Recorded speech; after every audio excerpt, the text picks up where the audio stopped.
अब आपको लेकर चलते हैं पुष्कर विधानसभा क्षेत्र में और देखते हैं स्वामी न्यूज के संवाददाता सीताराम पाराचर और कैमरामैन रमेश कुमावत के साथ मतदान का पूरा नजारा।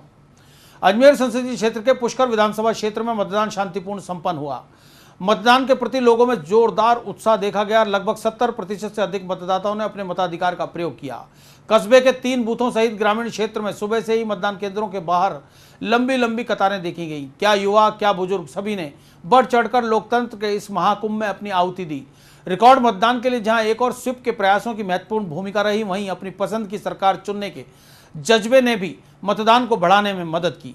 रावत और गुर्जर बाहुल गांव में ग्रामीणों ने नाच गाकर पूरे उत्साह के साथ मतदान किया। आमतौर पर घर तक सीमित रहने वाली महिलाओं ने भी इस बार रिकॉर्ड मतदान किया।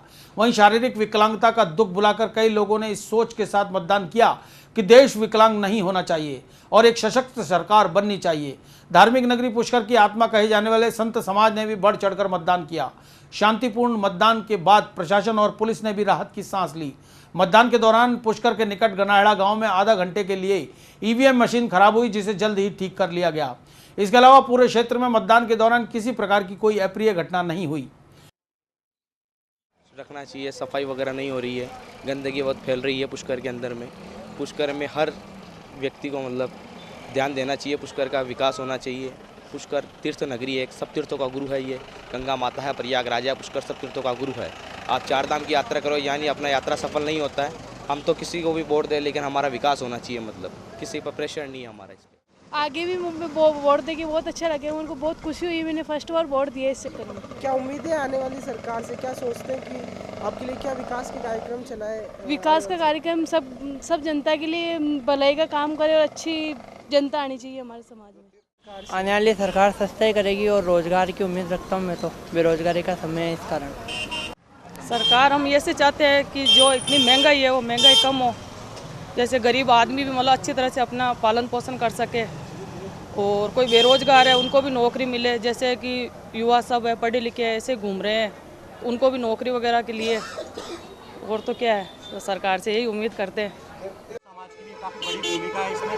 क्या चाहते हैं, क्या मुद्दे हैं आपके इन चुनाव में? हमारे यही मुद्दे हुए नरेंद्र मोदी आए और वही अपना प्रधानमंत्री बने। क्या कारण है कि नरेंद्र मोदी की पीछे? क्योंकि भ्रष्टाचार मिटाना है ना, देश में बहुत भ्रष्टाचार हो रहा है।